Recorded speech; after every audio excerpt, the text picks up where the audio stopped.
Quindi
करें.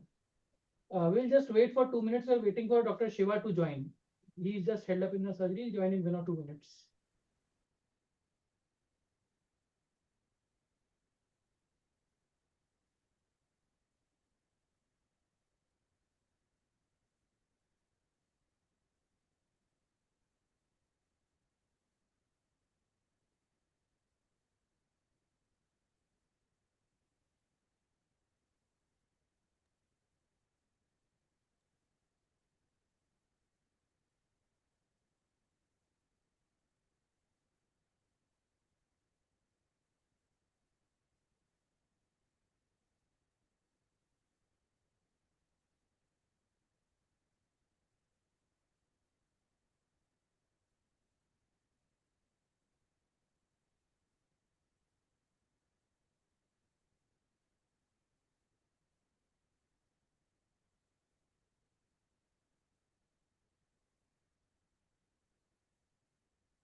एक घंटा बर्बाद कर.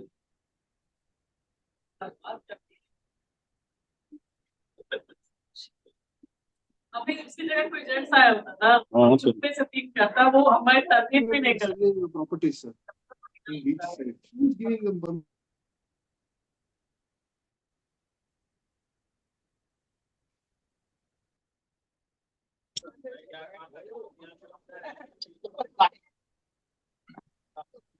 ये तो करें.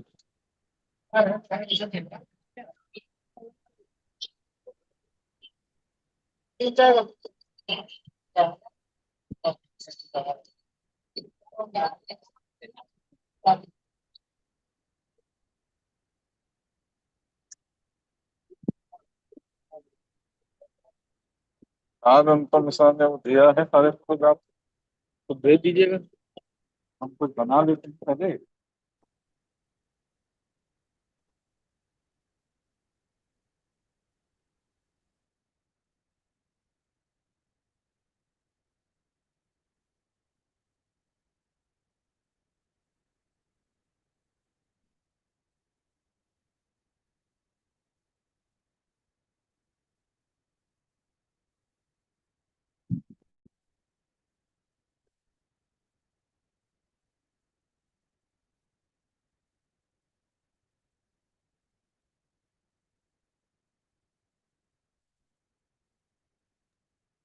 Hello. Dr. Shiva, have you joined? Hello.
We apologize for the delay. We're just waiting for Dr. Shiva. He'll just join in a minute.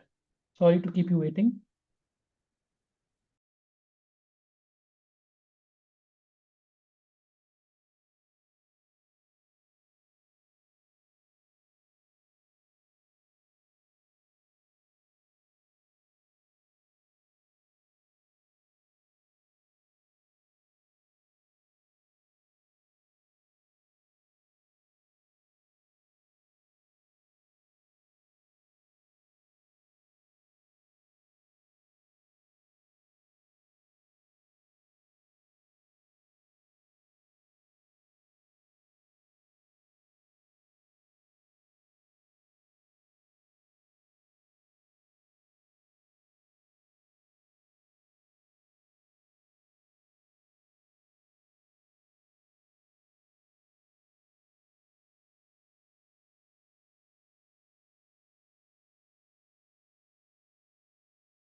Hello.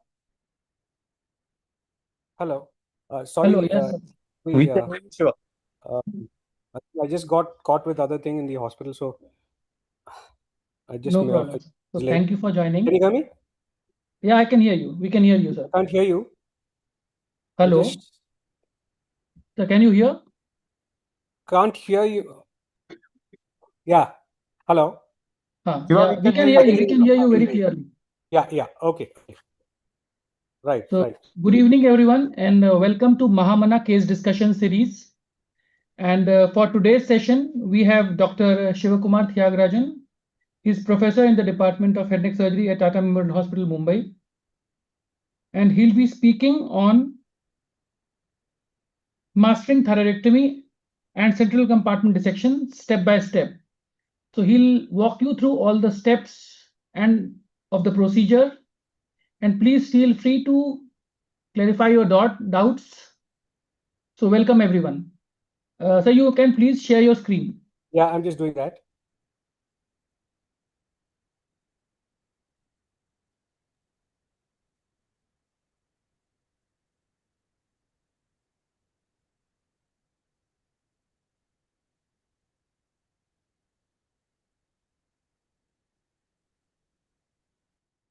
I'm just doing that. Just give me a minute. Oh shit.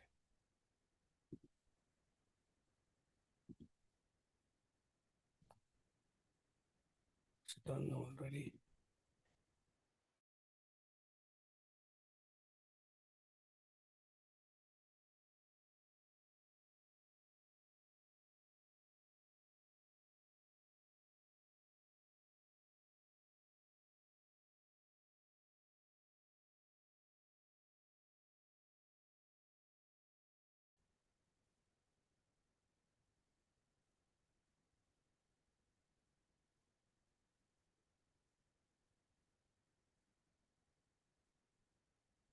Is it seen?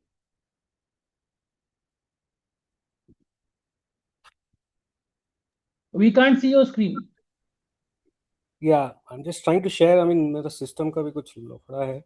एक minute. Sorry for the language. I'm just trying to share. Just give me a moment.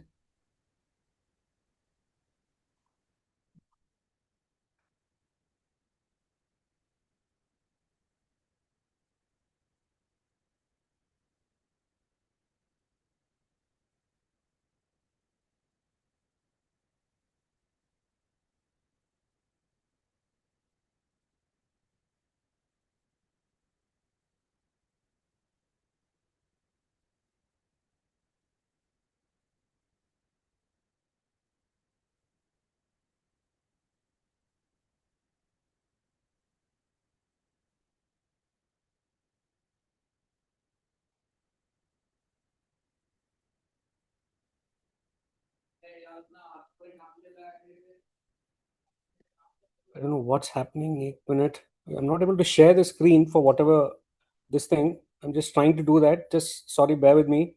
I'm extremely sorry. I'm already late and I'm taking more time. But this system of mine, I don't know what is happening. I'm not able to share my screen. If you want, you can just mail and we can share it from here. Okay, I'll just do that. You can mail on Mahamana Head Neck Oncology. Yeah, I'm just doing that. Karthik, can you just help me? I'm not able to share it. I'm just trying some help here. Just a minute. Can you just help me? Sir, I want to share this. Zoom, it's all there. Is there anything that we need to do? Zoom, no, web. Just open the web.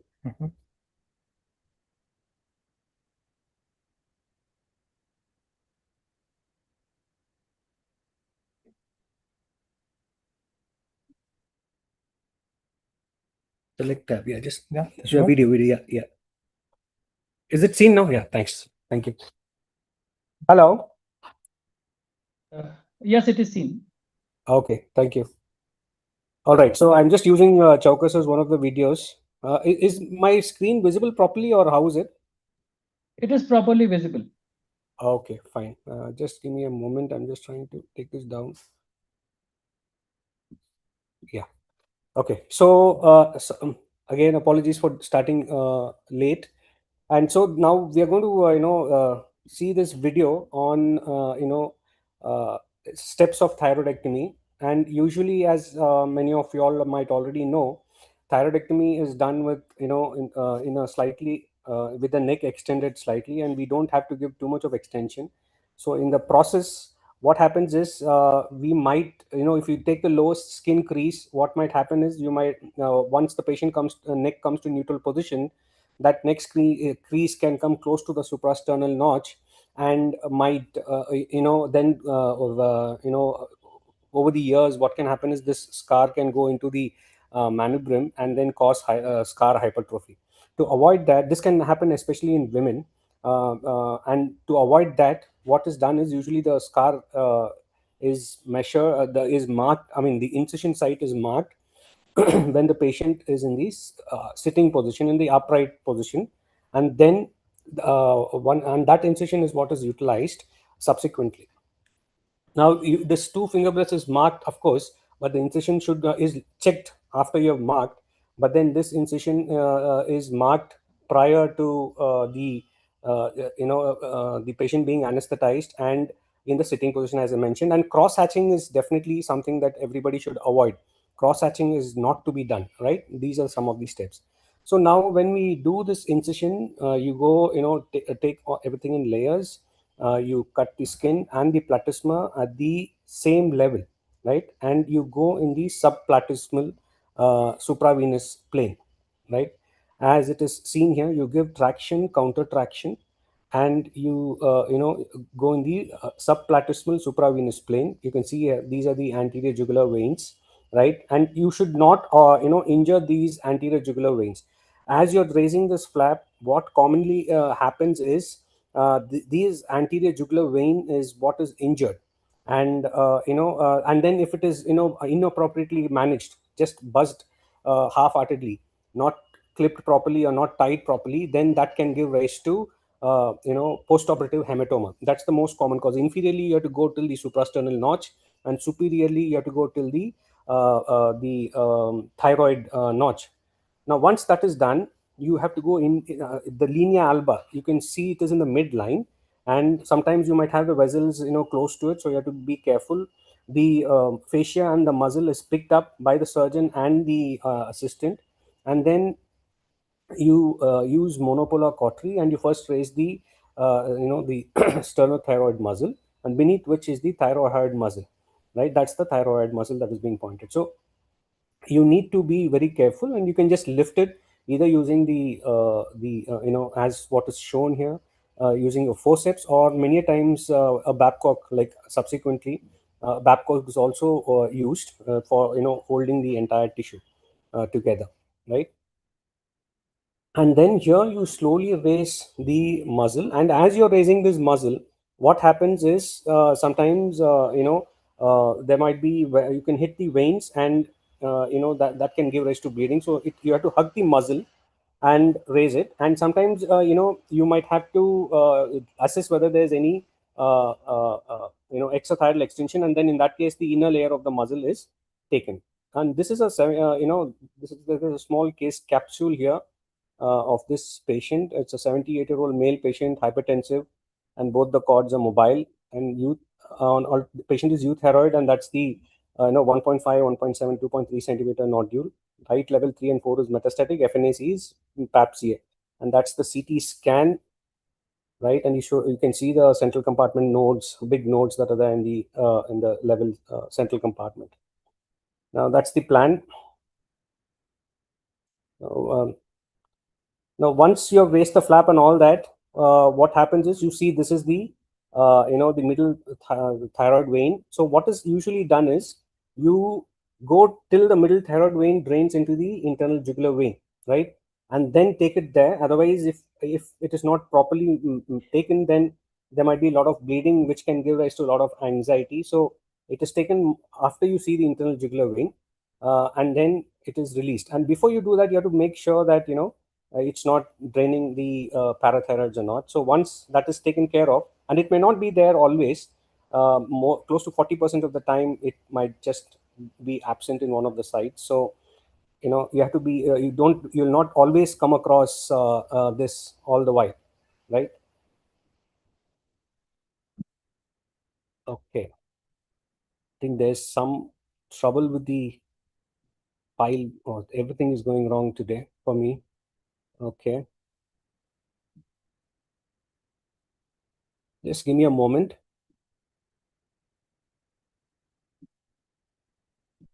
Hello.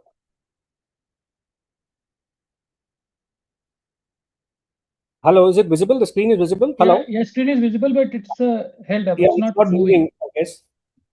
Yeah. Yeah. I'm just, I don't know why it is happening like this.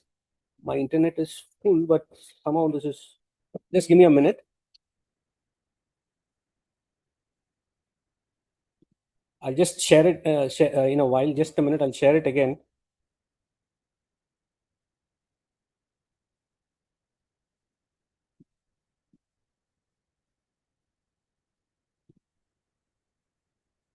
Right. Yeah, it's seen now, right? Yeah. Hello, is it visible now? Yes, visible. Yeah, sorry. So here now what we are trying to do is, we are trying to see the the inferior parathyroid. So usually the step is, once the plane is open, we try to see the inferior parathyroids before we go to the superior pole. So that's what we are seeing here. You see the inferior parathyroids here, as it's seen. We try to identify its blood supply. As you can see here, it's being traced, and we try to save the parathyroids and do the subcapsular sort of a dissection, and try to save the parathyroids with its blood supply. So we use bipolar, combination of bipolar and mono, sometimes energy devices such as the ligashore, but then mostly it is bipolar that is what is used. So you can see the parathyroids. We usually use magnifications for this. We do it under the loops.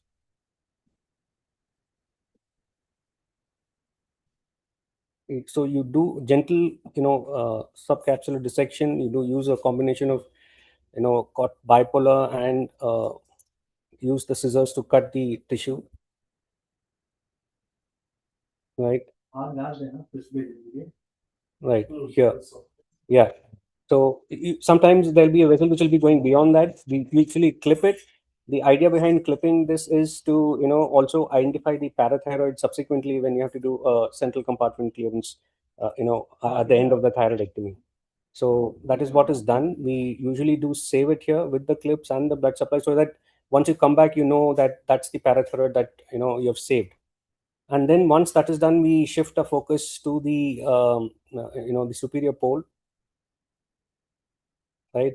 And then we try to identify the superior, separate the sternothyroid muscle superiorly, to visualize the upper pole clearly if needed. And then we try to dissect medially. Now you can see we're going medial to the vessel to visualize the nerve EBSLN in the Joel's triangle. As you can see, that is the Joel's triangle, the avascular plane of that's an avascular plane, and there you see the nerve going from lateral to medial direction. There you can see that that's the EBSLN.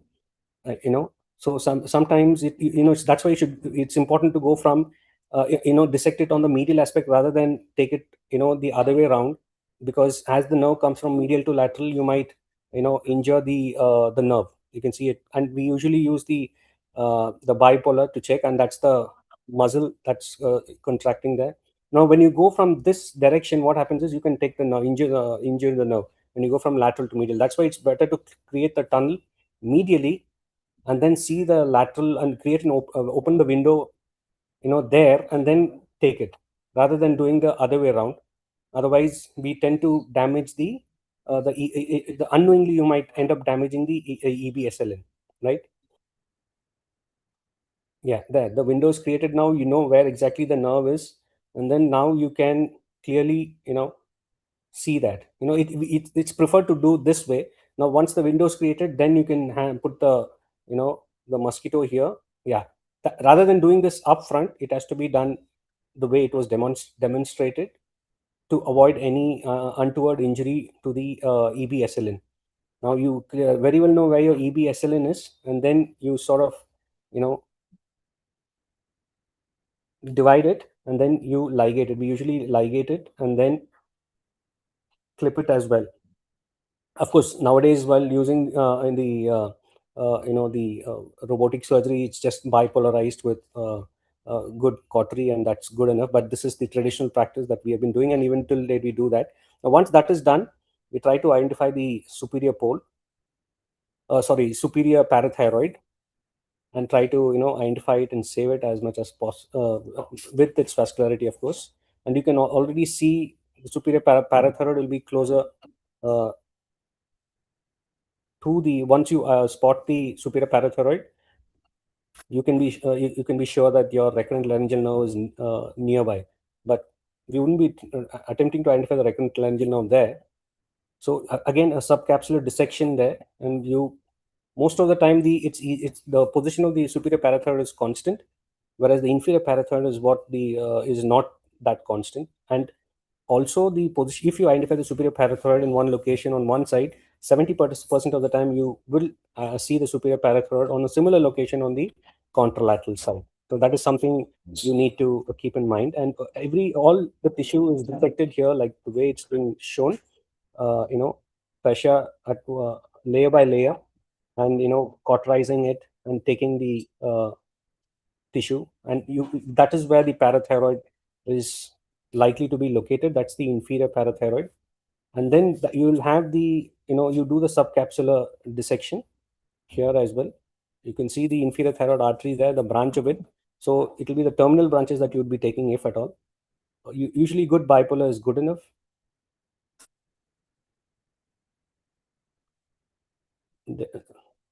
Now you just again dissect it slowly there. That's the recurrent laryngeal nerve probably there. Again here, when you're this is the superior parathyroid here, as indicated by the arrow. We just take the clip, and that's the blood supply that's going beyond that. We're just again keeping a clip there for us to identify, and we bipolarize and take it. And then when you're cauterizing it, you just see that you have to hold the tissue only that much which is cauterized, and not go beyond it, because if you what usually the tendency is to catch all the tissue together, and the tip usually jets out beyond what is being being cauterized. That is the plane, which is the superior parathyroid is in inferior plane, and the inferior parathyroid is in the superior plane, and that is the branch of the inferior thyroid artery. Again, it's cauterized, and that is the region of the inferior thyroid artery here. And you just go closer to the thyroid and then buzz all of it, and if needed, you can use a clip as well if needed. But a good bipolar should be good enough, but then you have to make sure that you adequately bipolarize it and not half-heartedly bipolarize it. So that may give rise to problems. So we have saved the superior and inferior parathyroid with its blood supply there, right? And probably this is the recurrent laryngenome. We'll just come to that in a moment. You can see the vascularity of it that is being held. So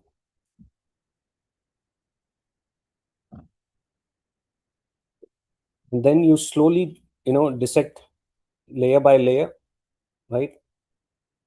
And all this, so it is very important you do this work now, so that when you're coming back to the central compartment, you can, where the parathyroids are, and that will help you. So that sometimes you can have the recurrent laryngenome here with more than 2-3 branches. So that is seen in 54% of the time, and you see the inferior thyroid branches that is coming medial to the recurrent laryngeal nerve, inferior to the recurrent laryngeal nerve. That needs to be, bipolarized well, right? That's the recurrent laryngeal nerve, and that's the trachea. So this needs to be, appropriately handled. So if it is not done, if there's a bleed, don't panic and try to blindly cauterize it. Then you might end up damaging the recurrent laryngeal nerve as it's seen here. So that's the pretracheal fascia. You're dissecting the fascia on the trachea, right? And you're going towards the Berry's ligament. You can see that here. That's the Berry's ligament. Here, this is the toughest part of the dissection here. Once, you have to be very careful when you're using the cautery. You might have vessels, so you identify the vessel well. You can see the vein here. You'll have the vein and the artery. You can see a vein here. If you can just bipolarize it or just clip it. But if that doesn't happen and it starts bleeding, don't be in a panic and blindly, cut, bipolarize or cauterize any tissue here. Especially, sometimes if you don't identify the branches as what was shown in one of the clips, then you might end up damaging the nerve. And the anteriormost branch of the branching is what is most of the time the motor nerve, and the posterior one tends to be sensory. And that if that nerve is damaged, then the patient will have cord palsy. So, and then while extending like that, it is held by the the surgeon here. But sometimes if your assistant is too overzealous, if there's a lot of traction being applied, then that can give rise to a compression on the nerve and give rise to cord palsy as well. So once that dissection is done, the Berry's dissection is done, we just switch over to the monopolar, and then do the remove the thyroid of the trachea, and then we confirm this is R2. Now we are confirming the R2. Now once that is done, then of course you repeat the same steps on the other side. And now we would once the total thyroidectomy is done, you would do a central compartment clearance. So the central compartment clearance is usually done between the that's the superior parathyroid. It's usually done between the two carotids, right? And that's the carotid, and that's the inferior thyroid artery. And you open the fascia there, and from superiorly from the level of the cricoid inferiorly till the suprasternal notch or the innominate vessels. So you open the carotid sheath and you go from superior to inferior there, and you cauterize and and then use sharp dissection as well. Cauterize and cut, cauterize and cut. That's the usual method that is followed, right? So now this is the the cranial and you can see the cranial and depicted here. So you open the carotid sheath. Now the angle has changed. Initially it was the reverse. Now you're going this is the internal carotid artery. You're doing the dissection on the right side now, right? And then you just trace it along the innominate vessels, right? And then open up the entire cranial the entire sheath there. Again, there is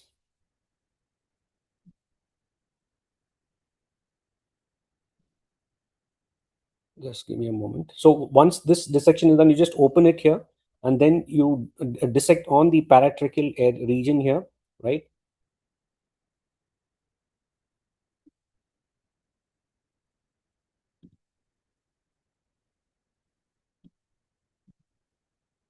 I'll just share it again.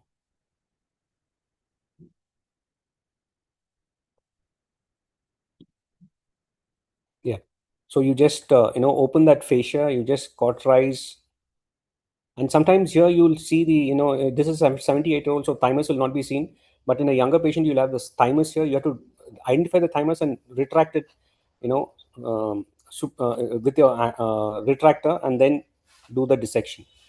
So here we are just trying to release the tissue along the trachea, the paratracheal area, identifying the nerve, that is the recurrent laryngeal nerve here.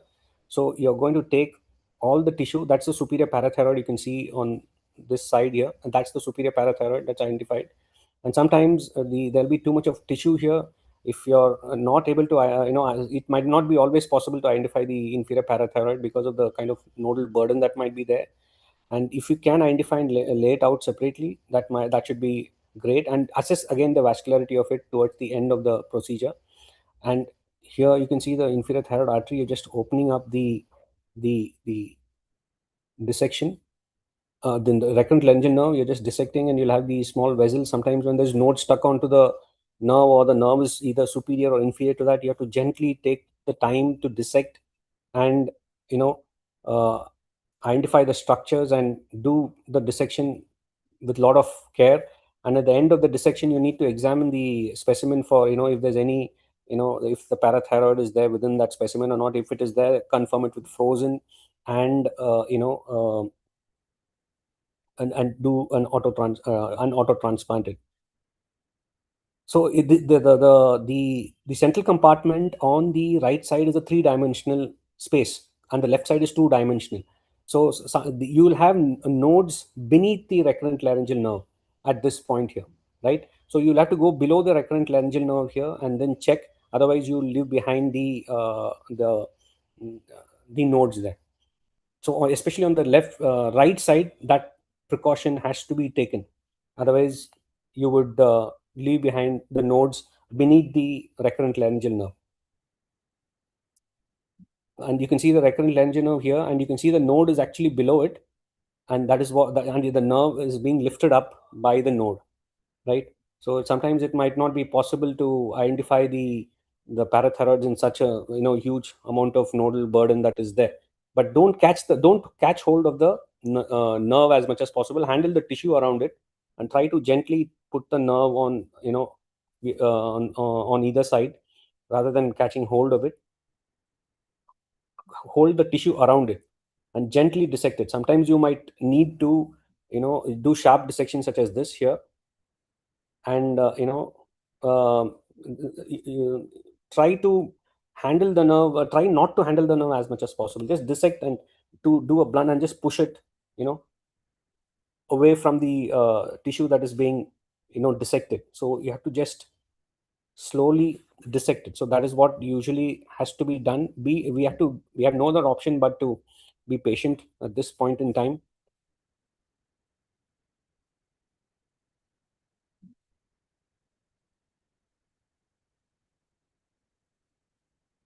And just gently just keep dissecting. And you have to read your scans well to understand what is the nodal burden that you're handling. Because if you don't map the nodal disease properly, you run the risk of leaving behind the nodes, especially in the superior mediastinum and all of that. So you need to really identify the nodes, what all stations it's there in the central compartment and the lateral compartment. Sometimes in the lateral compartment you have parapharyngeal and retropharyngeal nodes. So you have to identify where all, and in the mediastinum if it is there, right below the brachiocephalic vein. Because if until above that, you can usually get it from the neck itself. But if it goes below it, then it might not be the case always. So you might have to take the do an stenotomy or anything of that nature. So now once the dissection is done, again we look for the activity. The activity is there, that is the R3. Then you do the V3 as well.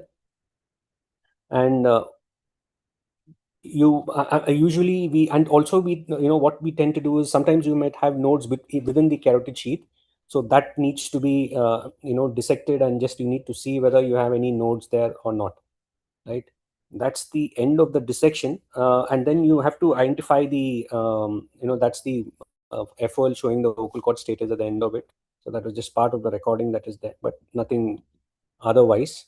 So I will stop sharing, and Asim, over to you. We can take questions now or later, whenever you suggest. I'd like to. This is the video which was edited with Chauka sir many years back, and I'm glad that it's coming to use right now. Thank you for your attention, and once again, apologies for the delay that I caused. So Thanks. thank you, sir, for the presentation. And I'll request if there are any questions or comments, please, you may do it now, or you can also do it during the case discussion.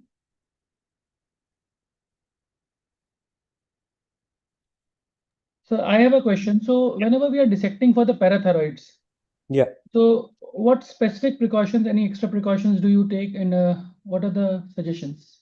So the thing is that the parathyroids, we need to identify the parathyroids in its usual positions. The superior parathyroids is easier to identify compared to the inferior.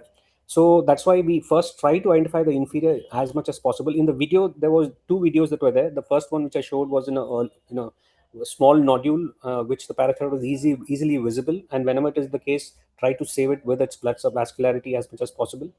And then go on to the superior pole, wherein you identify the superior parathyroid and then save it. The superior parathyroid is what is easily identified and can be saved bilaterally. The inferior parathyroid also can be saved, but then it's not in a specific position all the time. And especially it becomes more difficult when there are high nodal burden within the central compartment. So we need to take efforts to first identify it if possible, and with its vascularity. But then sometimes when there's high nodal burden at the end of it, you need to again, if you're not initially identified the parathyroids, you need to look at the specimen if there is any, and then try to confirm it and auto transplant it. The other way is to use the ICG, but then we have not used it routinely in the past. And then IONM is something that we routinely use, but then ICG is not something that we routinely use. We are slowly trying to add that to our routine practice as well. But then it's the routine landmarks to identify the superior and the inferior parathyroid that's going to be useful in the absence of any adjuncts that are there.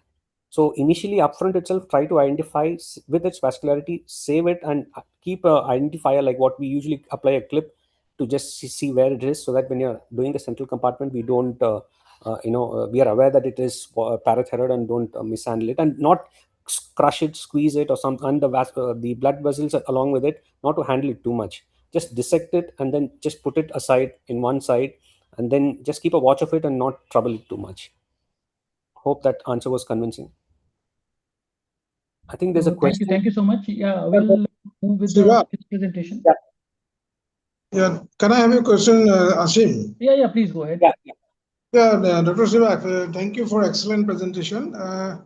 What is your comment on auto transplantation? What is your experience like? So when we do identify, we make it an effort, like in a high central compartment nodal burden, when we are not able to identify the inferior parathyroid, we make it a point to look into the central compartment specimen and the thyroid in case we have, it is, accidentally been dissected. If that is the case, then we identify the parathyroid, take a small portion of it, send it for frozen, confirm it, and we auto transplant it in the ipsilateral sternocleidomastoid, most of the time in differentiated thyroid cancer. That is what our practice is as of today. Thank you. And there are 2 questions in the chat box also. How you manage CA after CCD, central compartment dissection, mean calcium supplementation, and any institutional guidelines?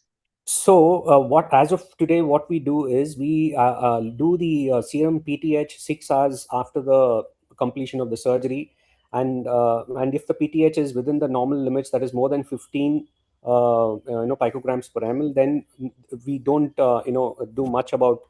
We are sure that the patient will not have any hypocalcemia related issue.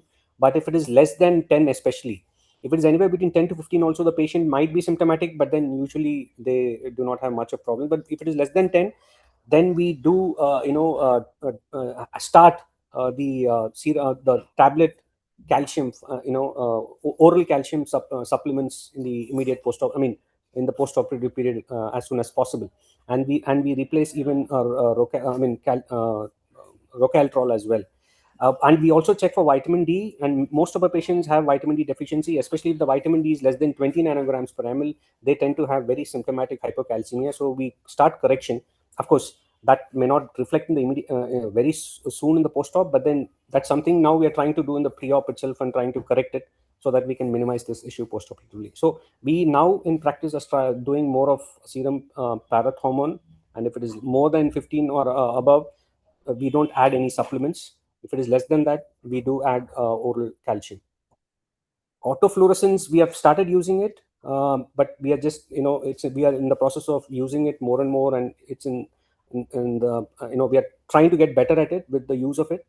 There are the teething issues that that one has when we start using it initially, which we also had when we initially started using IONM. So I'm sure we'll start using it more often going forward. And there's another question of EBSLN. We always, as practice, try to identify the EBSLN, but not 100% of the time the EBSLN is visualized. At least 6 to 7 times we do see the EBSLN, and try to stay away from it. If we are not seeing the EBSLN, what the practice is to go close to the upper pole and dissect the vessels individually, the artery and the vein, and ligate it individually. Thank you so much, sir. So now we'll move ahead with the case presentation, and for that I'd like to call the examiners, and I'll also request Dr. Shiva sir to please join. So we invite Dr. Abhishek Vaidya. He's a senior consultant and head and neck surgical oncologist at National Cancer Institute, Nagpur. Good evening, everyone. Thank you. Dr. Raj Jyoti Das, he's a professor in head and neck surgical oncology at B. Barua Cancer Institute, Guwahati. Good evening to all. And Dr. Chirom Amit Singh, he's a professor in the Department of ENT and Head and Neck Surgery at All India Institute of Medical Sciences, New Delhi. Good evening. And for the case presentation, we have Dr. Roop Jyoti Das. He is a resident from B. Barua Cancer Institute, Guwahati.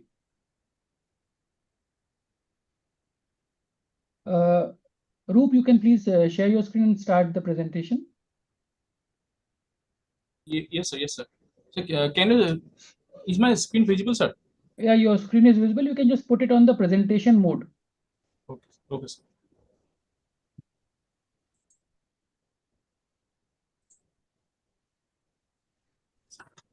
Is it visible, sir? Yeah, it is visible. Can I start? Yes, please. Good evening, teachers. I'm going to start with the case. My case is a 31-year-old female patient hailing from Shillong, Meghalaya, who is a homemaker and without any comorbidities. She came to us with a chief complaint of anterior neck swelling, which is more towards the right side for the last 7 months. Now, coming to the history of present illness, my patient was apparently well around 7 months ago when she first noticed the neck swelling on the right side of midline. It was insidious in onset and it was gradually progressive, and it has reached the current size over the past 6 months. So she doesn't have any history of pain in the swelling. There's no history of any voice change or difficulty in swallowing, coughing on liquid intake. There's also no history of breathing difficulty or noisy breathing. Also, there's no other lateral neck swellings, as well as there's no history of hemoptysis and bony pain. Also, there's no history of any symptoms suggestive of hyperthyroidism and hypothyroidism. And she doesn't give any history of any radiation exposure in the past, or also she doesn't give any history of familial thyroid cancer. So coming to the past, she doesn't have any significant medical or surgical history in the past. Under personal history, she's married with 1 child. She doesn't have any addiction and without any habits. She takes mixed diet with normal bowel and bladder habits. Menstrual history is regular. Then coming to family history, there's no history of any familial disorders. So summarizing the history, my patient is a 31-year-old female hailing from Meghalaya with no comorbidities, presented with a anterior neck swelling, and clinically she is euthyroid, and she doesn't have any symptoms of local invasion or any distant spread. So shall I proceed? Rajyoti, Yes, sir. can I ask you a question? What is the importance of family history? You have mentioned in your history. What is the family history is important? So basically, it is taken to rule out any syndromic associations of differentiated thyroid carcinoma, sir. Can you name some syndromes? Sir, there's like Cowden syndrome. Then we have familial adenomatous polyposis, and also there can be sir Kearney complex and Werner syndrome, sir. Good. Okay, proceed. So one more, you Yes. said radiation exposure. So tell us, how does radiation affect thyroid? That's one. And one more point which needed to be added in your history is history of residents or coming from the hailing from the endemic region, right? Always say that. So always say these three things in history: family history, history of radiation exposure in childhood, and hailing from an endemic region. Now tell us about the radiation. Okay, sir. So basically, sir, the the the low dose radiation is responsible for any radiation induced thyroid tumors, like, and basically it is more seen in the pediatric age group. I mean, suppose patients below I mean patients in pediatric age group who has received radiation in the childhood long time back, they may land up with radiation induced thyroid cancer, sir. And basically it is a low dose radiation exposure. So where is such low, and what do you mean by low dose? What happens when high dose is given? So basically, the mechanism is like in low dose. What happens is that there's to be sublethal or subclinical damage to the thyroid cells, which leads to mutation, and so in a way the patient, there's an alteration of genetic makeup, and this leads to development of thyroid cancer. Whereas in a high dose, when we give high dose radiation, the thyroid cells get destroyed as such, and it doesn't lead to thyroid cancer. So basically, low dose exposure causes mutation, and whereas the high dose exposure destroys the thyroid follicular cells. Rajati, can you tell me some conditions where low dose was practiced earlier in the 1950s and all? Sir, low dose radiation, like in somewhere in a childhood, they used to give, sir, in patients with acne, sir, acne condition. Okay. Also, Enlarged adenoids. unless adenoids, yes, sir. Okay. Any skin condition you know where radiation was used earlier? Dermatite, Dupuytren's complex, sir. In cutaneous angiomas, earlier this radiation was used. Okay, sir. Other conditions like tinea capitis, acne, you have already told. Yes, sir. Enlargement of thymus. These were the condition where the radiation was used for benign condition. Yes. And can you tell me what is the latency period exposure to occurrence of thyroid carcinoma in case of radiation exposure? So basically, it takes around 10 to 15 years, sir. Okay. Okay, proceed. Coming to general examination, my patient is conscious, alert, well oriented to time, place, and person, with a performance status of 0. This average bill with a height of around 150 centimeter and a BMI 23.1. The vitals are normal, and she doesn't have any pallor, icterus, cyanosis, clubbing, or any generalized limb adenopathy, and the systemic examination is normal. Coming to local examination of the neck, so on inspection, we see Do you want to add anything else in systemic examination?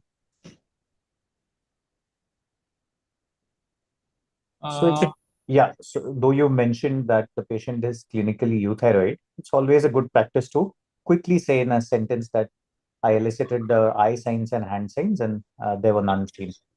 Yes, there is no signs and symptoms suggestive of hyperthyroidism. Yes, yes. So always say that. Okay, sir. Yes, sir. So can I proceed? Yes, please. Yes, please. So on inspection, I see a 2.5 cross 1.5 centimeter a well-defined globular swelling on the right side of midline, basically in the lower part of neck. On superiorly, it was just 1 centimeter below the cricoid. Inferiorly, just 1 centimeter above the clavicle. Medially, it was 1 centimeter to the right side of midline, whereas laterally, it was 1 centimeter anterior to the sternocleidomastoid muscle.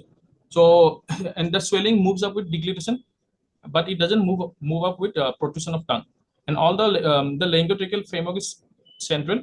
And on inspection, also I can see there's no skin of any scars, sinuses, or distended veins, and also there were no other neck swellings. On palpation, all my inspection findings were confirmed. The skin over the swelling was pinchable. The swelling was firm, non-tender, smooth. It has a smooth surface with distinct edges. Gate below the swelling was possible. Trachea is in midline. The carotid pulsation was felt on both the sides, and there was no palpable neck nodes. The oil cavity examination was within normal limits. Then I did a 70-degree laryngoscopy where it showed bilateral focal cords to be mobile. All other subsets were within normal limits. Why did you do oral cavity examination in this? So just to complete my examination, sir. Which pathologies of thyroid may need an oral cavity examination? So if we suspect any, sir, thyroid in ectopic locations, sir, like lingual thyroid. What is the commonest position of an ectopic thyroid?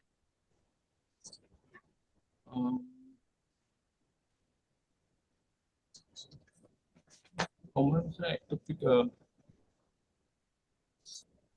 Sir, lingual thyroid. It's lingual and median ectopic. Yes. Go on. Okay, Rubiti, why you have done a vocal cord analysis in this case? Sir, basically, sir, as a routine practice, sir, we need to do, sir, we need to document the mobility of vocal cord in any thyroid case, and it is also important from medical legal point of view, sir. Like, why you need to examine the vocal cord? The patient voice was normal, no? Yes, sir. On the other way around, what percentage of patients with normal voice will have a vocal cord paralysis?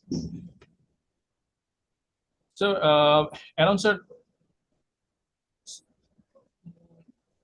30%, so one third of. Yeah, almost 1/3 of the patient might be having a vocal cord paralysis because of the compensatory reason, and there may be normal voice. Okay. So do you know the reference for this? This is a very important statistic. About a third of those having will have normal voice. So what's the reference for this? Sir, not sure, sir. Yeah, this comes from Professor Randolph's group. Go on. So then I proceeded with my investigations. My serum THS level was 2.0.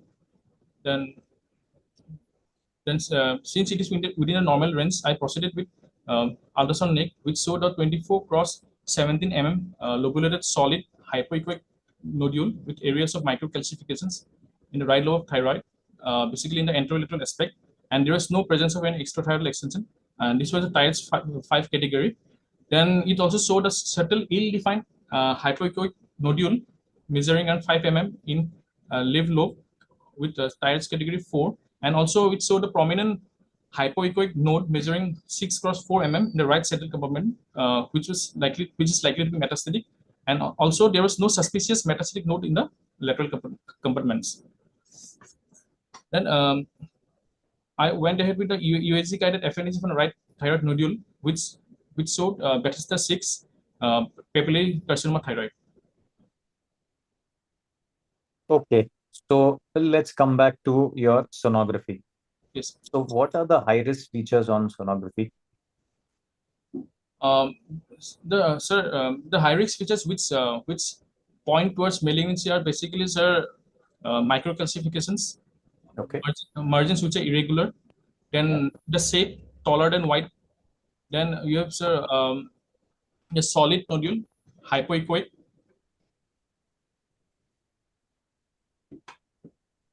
And also, you can just classify like a tier 1, tier 2, tier 3 features based on the American radiology. So there are certain features, tier 1, tier 2, tier 3. So then you can treat up because those will be important. This is already come out as a Bethesda 6. Yes, sir. But if it is something like a Bethesda 3, then sometimes it may help in decision. So let's check based on the specificity, they have divided into different tiers. Yes, sir. Rubjuti, what do you mean by irregular margin and ill-defined margin in ultrasound? So irregular margins are the one which has got kind of spiculated margins, sir. And what do you mean by ill-defined margin?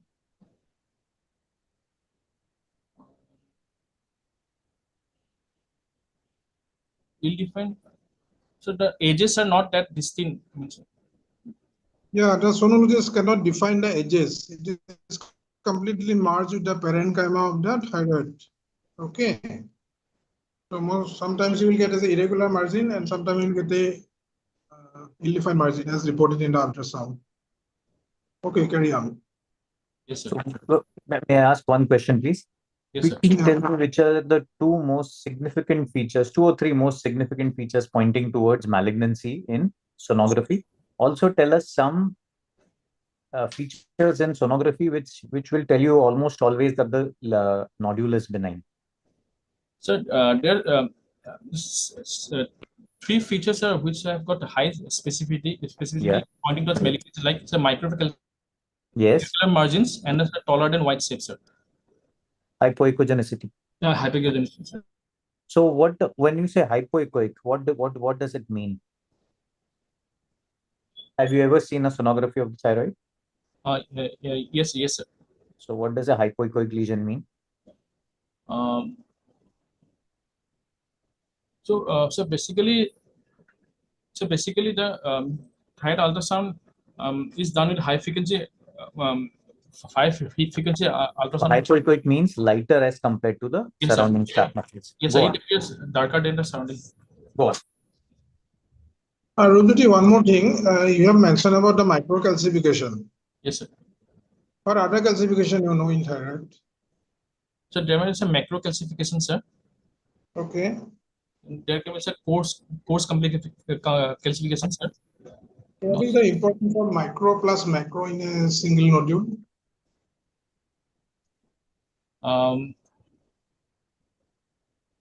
So presence of macro calcification suggests the benign nodule, and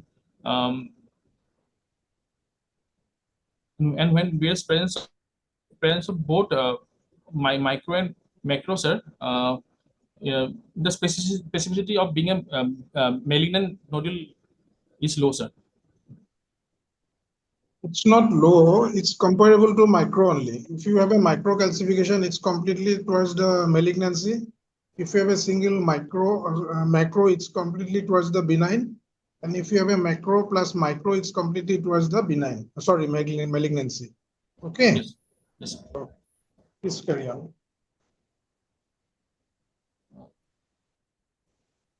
So we did a CT scan for this patient actually. So where it showed a lobulated hypodense nodule in the right lobe of thyroid, basically in the anterolateral aspect, measuring 23 cross 16 mm with irregular margins. The lesion abuts the thyroid capsule.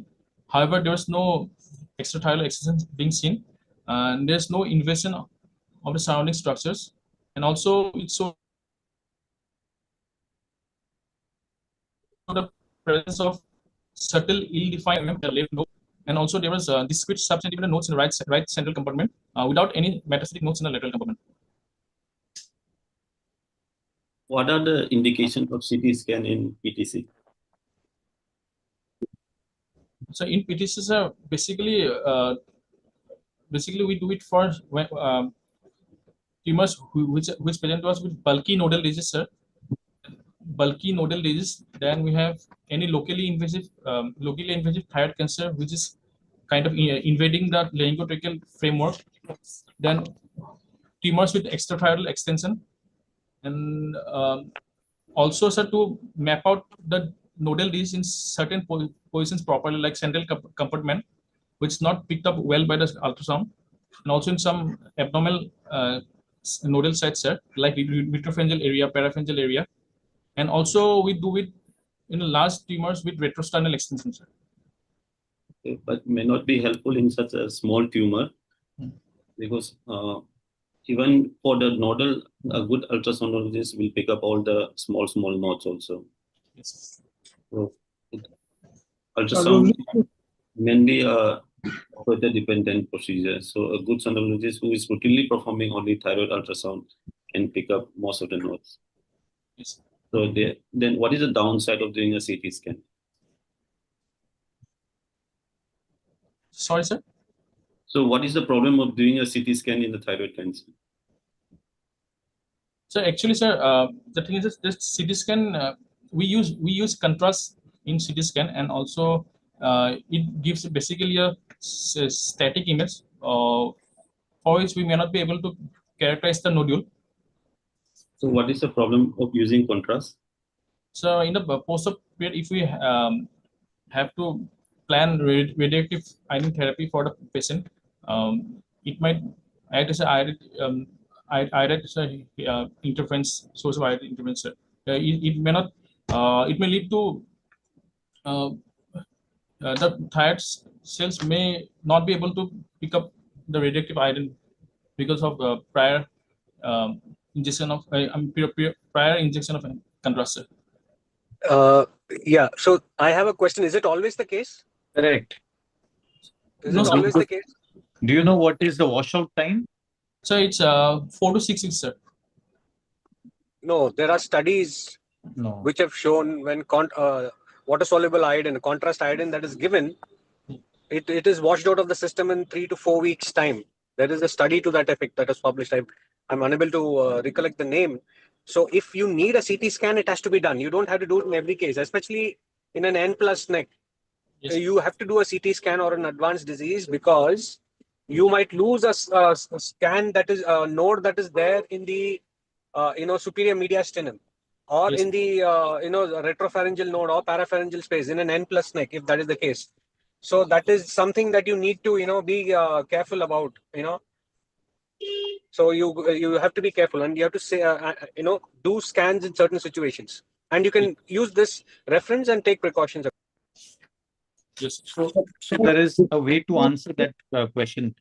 You can say that you have done a cross-sectional imaging to understand the distribution of central compartment nodes, which may be hidden and not very well seen in an ultrasonography. This is especially true for node positive necks. And then you can give a defense that washout of this iodine will occur in about 3 weeks. And you, in any case, you're going to give radioiodine only when your TSH, okay, we'll come to that later. So unless you're using recombinant TSH and giving very quickly, your washout occurs well within the time of giving your adjuvant radioiodine. Go on. Yes. Any location of the tumor, Rudra, where you prefer to go for CT scan, even in a small tumors? Is there any location wise? So basically, when the nodule is located in a posterior and in the posteromedial aspect, sir. Okay. Any other location? So also in the if it is located in the superior pole area, sir. Okay. Any other location? When it's if it is close to the TE group, sir, isthmus. Yeah, it is mostly in the isthmus, because isthmus is a small volume thyroid parenchyma. Samples of central node metastasis and extrathyroidal extensions are common.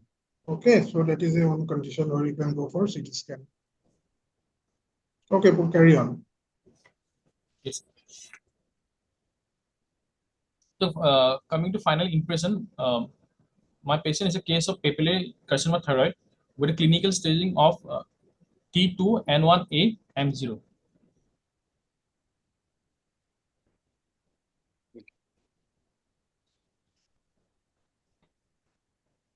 Okay, how do you plan to manage this patient? So we'll. Do you want to stage this patient first? Okay, let's do a TNM staging, and let's do an initial risk stratification. Yes. The TNM, yeah. T2N1A is just stage 1. Okay. And stage 1, sir, and So, as far as our initial risk stratification is concerned, we'll be able to comment on it only after, sir. Excellent. Only after surgery, sir. Excellent. Well done. Yes, go on. So what does TNM signify? What does AJCC signify? And what does initial risk stratification signify? What is the importance? What is the prognostic importance of both of these? What risk do they signify? So ATA risk is all about, sir, risk of structural recurrence, sir. Which one? So ATA, sir, ATA. Okay. And So TA, risk stratification is risk signifies the risk of structural recurrence. Yes. And AJCC? so AJCC is about, sir, it has a prognostic implications on, sir, survival. Mortality. Yes. Good. Go on. So we planned the surgery for this patient, and she underwent total thyroidectomy with right-sided central compartment neck dissection, sir. So we have the biopsy report with us, a post of histopathological report. What do you mean by right-sided central compartment neck dissection?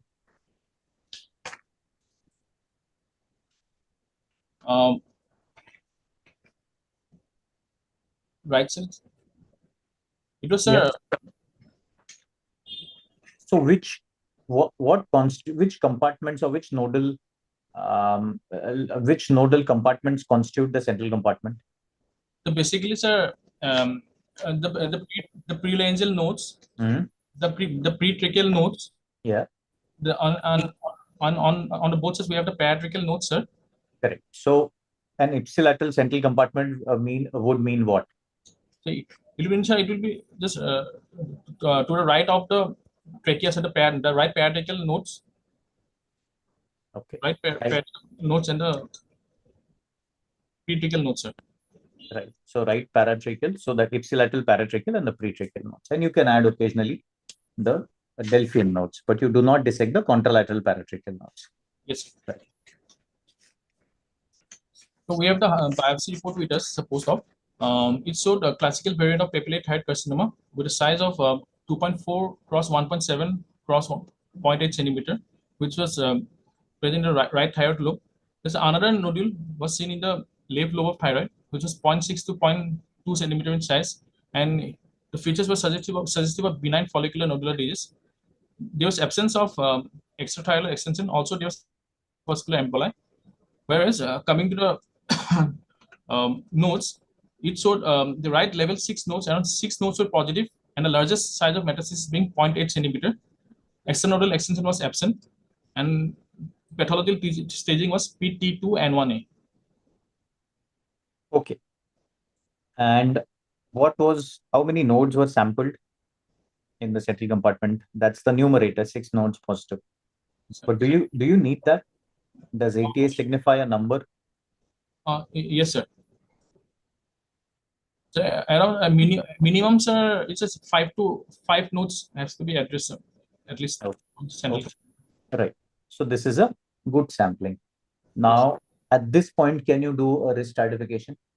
Before that, can you just justify for the unilateral central compartment for and against?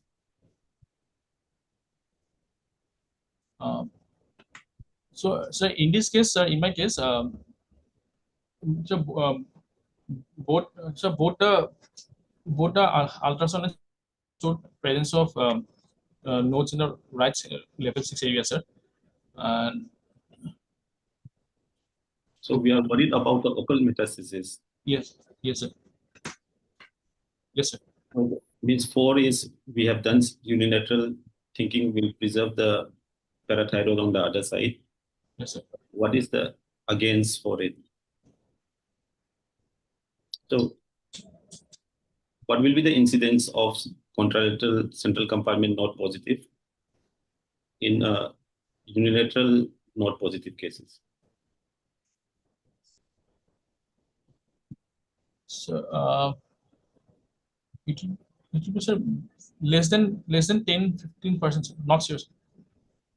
Maybe you can just check. I think there are some papers who have tried to find out depending upon the number of the node positive in relation to the contralateral central compartment node positive. So yes, you can just look into that. After that, you can tell about the risk stratification. Yes, sir. So based on this histopathology report, my patient will fall under low intermediate risk category, sir. Now, how will you follow up this patient now? So, so in this patient, since she has fallen under low intermediate risk category, we need to prepare a patient for a diagnostic whole body scan, and for which she has to be on a low iron diet at least for 2 weeks prior to diagnostic scan, and also we have to raise the TSH level to more than 30. This TSH stimulation. Then we'll do a diagnostic whole body scan, sir, and probably she will require remnant ablation, sir, in this case, since it is a low. How will you prepare this patient for low iodine diet? What are the advices you will give to the patient? So basically, I'll ask you to follow some certain dietary restrictions, like she has to take non-iodized salt. Then he had to avoid some seafoods, any dairy products, any cough syrup, or any iodized balms and all. And also she has to stay away from any contrast imaging.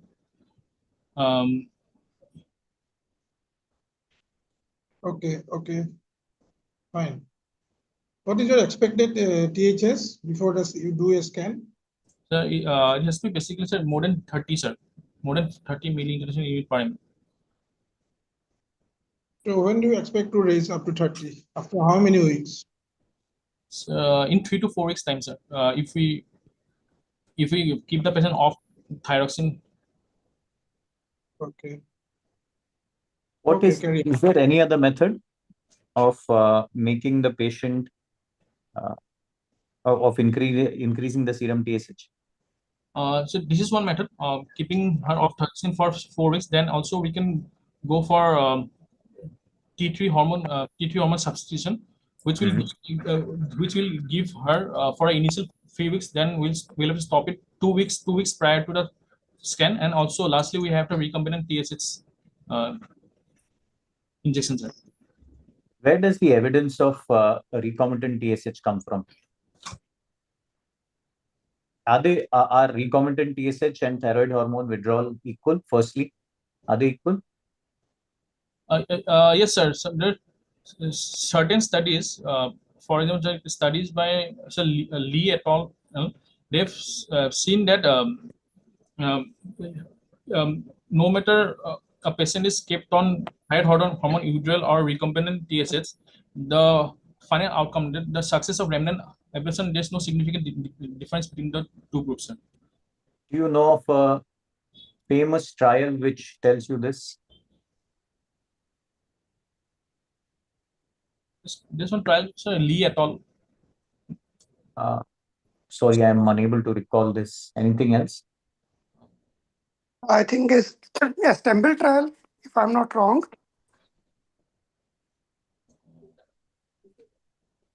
Yes. No, it's not Stemble. Stemble was for low was.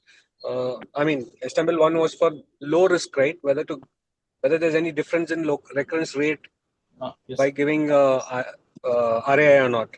Not this question. Okay, so can you tell which trial? So ST. Yeah, go on. Sir, not sure, sir. I don't know.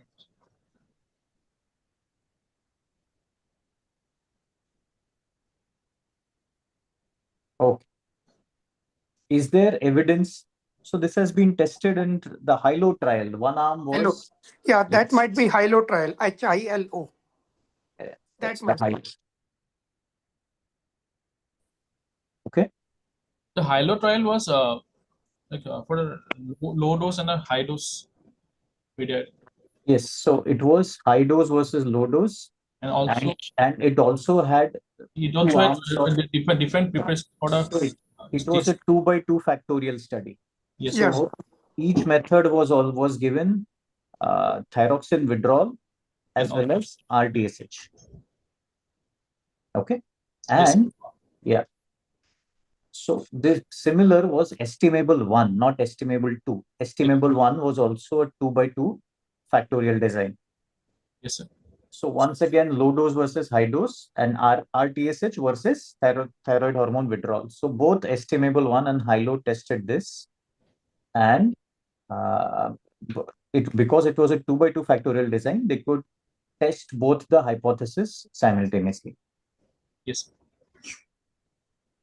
Yes, So sir. Ujjal Malik, you should remember that name, high low trial. Yes, sir. And Martin Schlumberger for estimable 1. Yes. Both of them were 2 by 2 factorial design. So they could test both high versus low as well as RTSH versus withdrawal. Go on. Yes. So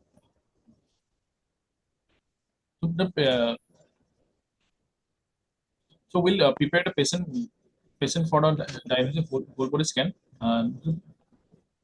But this patient has now gone to she's under evaluation by the nuclear medicine department right now, sir.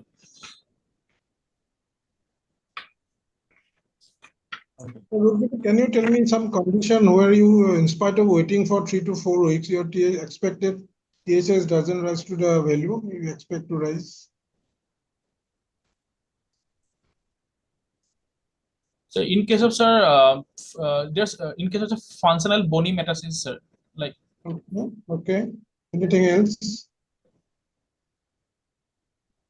And also, sir, in case of sir, if there's a thyroid remnant is large thyroid remnant, sir. Okay. Anything else? So even if sir, the pituitary tumor, which hypersecretic is patient with the pituitary disease, sir, which is not being pituitary gland because of disease, because of injury, because of previous surgery, sometimes the THS level doesn't reach to the expected value.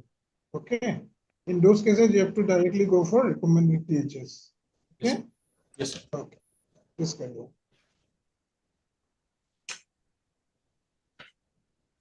So is there an empiric dose which can be given for something like this? What did you say your risk stratification was? Sir, low intermediate, sir. So why is it low intermediate and not low? So because in this case, we have 6 nodes positive, and also the size of metastasis being 0.8 centimeters. So if there were less than 5, it would have been? It would have been low risk, sir. Right. Okay. Go on. Yes. So yeah.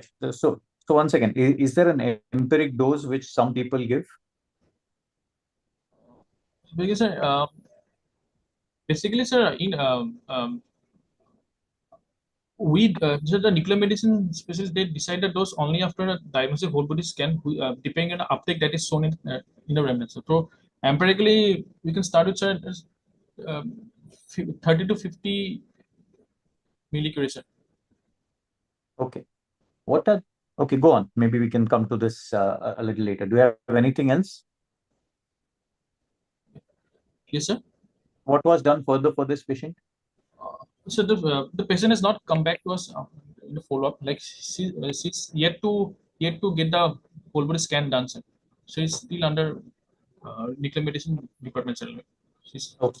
Right. So will you do any other blood work while the patient is off thyroxine or has completed 3 weeks of being off thyroxine hormone withdrawal? Any other blood tests you want to do? Any other blood work? And sir, we will like to just complete blood count, sir. And Anything also, else? Specific to thyroid, specific to thyroid. Free T3, T4, sir, and also the TG, anti-TG. Correct. So thyroglobulin and antithyroglobulin. So tell me how is that important? So basically, sir, thyroglobulin it helps us to assess in a post-operative follow-up period. It helps us to assess the response to therapy, and also it helps us to monitor any disease recurrence, sir. So when will you measure this serum thyroglobulin after surgery?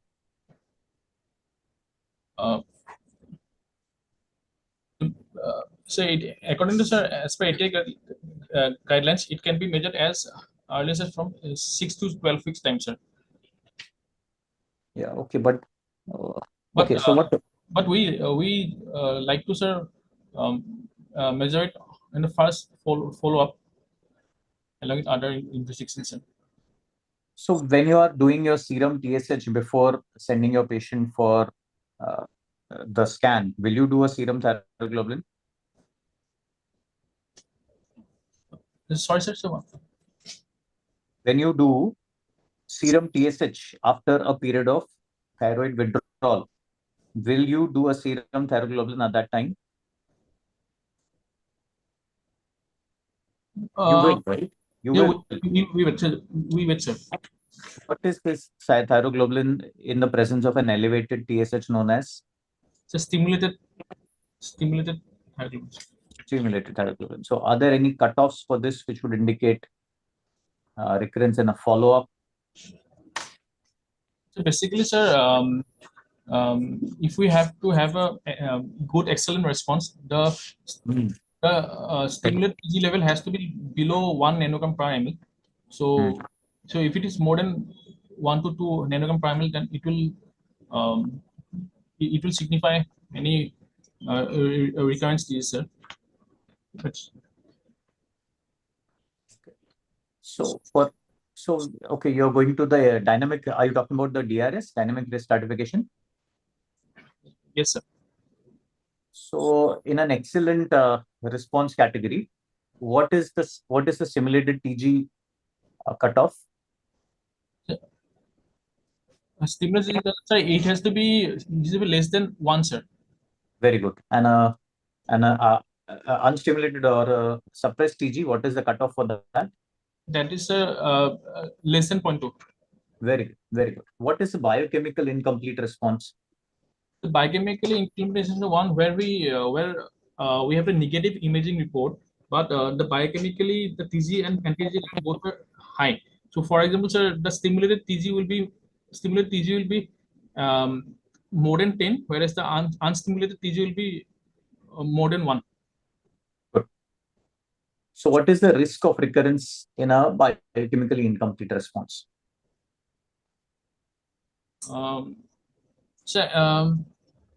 Biochemical, it will be around 30%, sir. Around 20-25%. Correct. Yes. So let's say your patient underwent a scan. Yes, sir. And there was some uptake in the right thyroid bed. Yes. So what further should be done for this patient?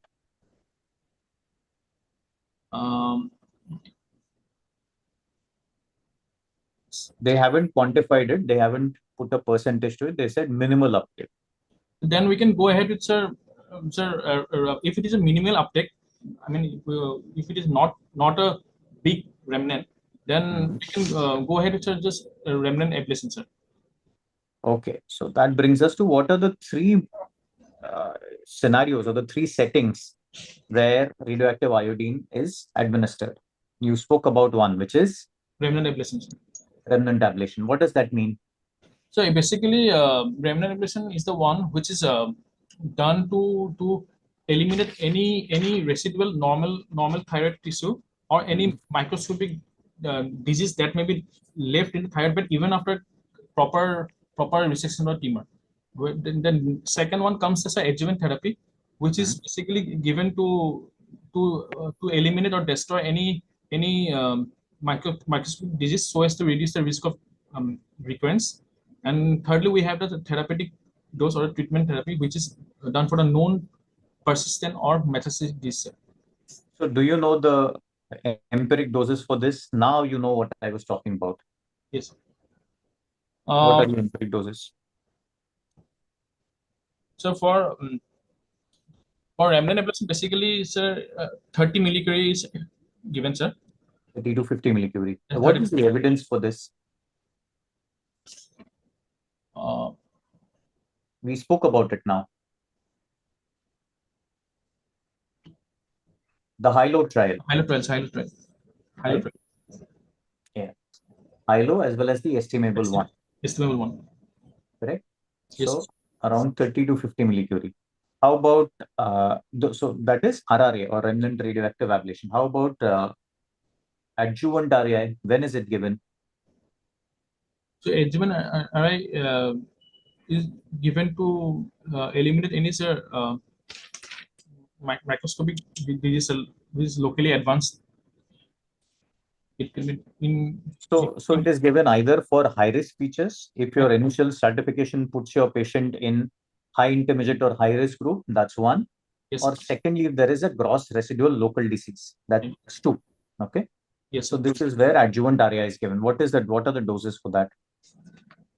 So 100 to 150 millicurie. 100 to 150 millicurie. And what is the third setting where you would give RAI? So for any known metastatic disease or any known persistent disease. So what is that known as? The treatment dose or the therapy dose. You're right. Therapeutic dose or RAI therapy. What are the doses for this?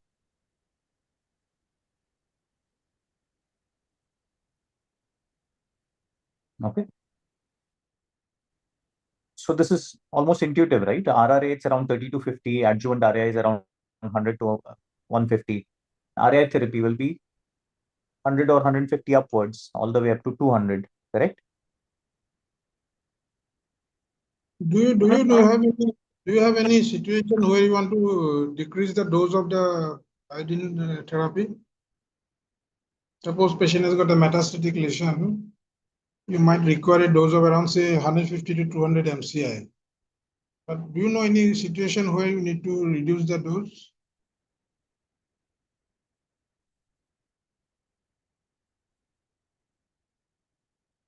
Hello? Hello? Dr. Rupjyoti, you're there? Rupjyoti, can you hear me? Hello?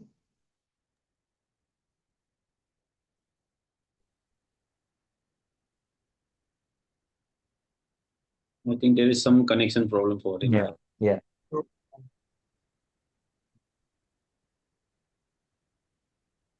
Okay. Until he comes, are there any questions? We can have them in the chat box.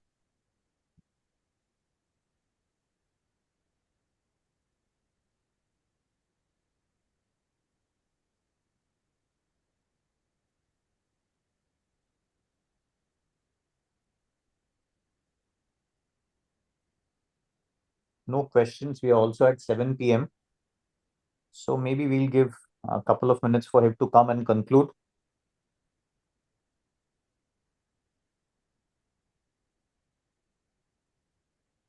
Hello, Dr. Rupjyoti. I think if he's he's not unable to. joining, then Yeah. There's a question where they're asking, can the dose be repeated? I think it can be repeated to a maximum of 1 curie, I guess. But then it has to be done with caution.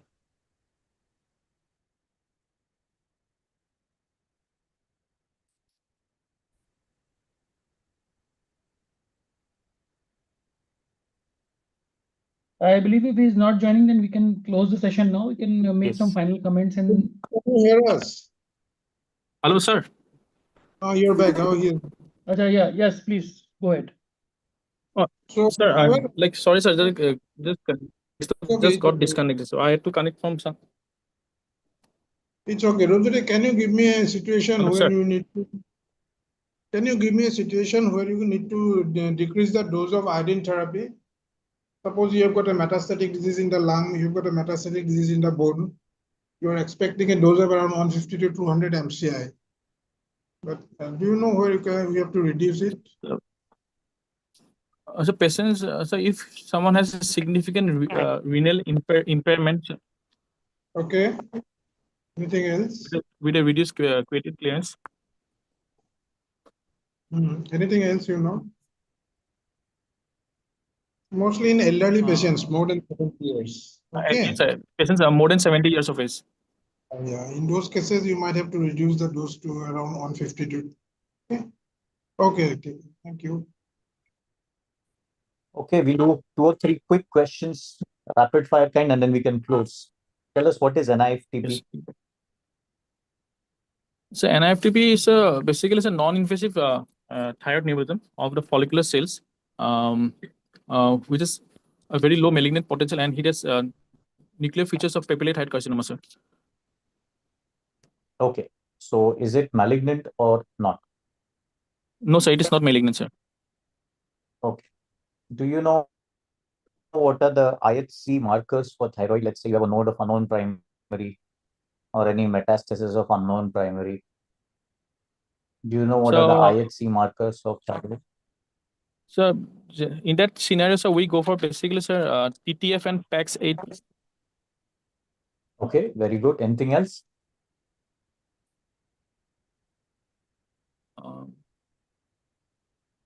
Thyroglobulin, of course. Yeah. Thyroglobulin, yes, sir. Sorry, sir. Subjiti, do you know what is the rule of 4 in thyroid? Sir? What is called rule of 4 in thyroid?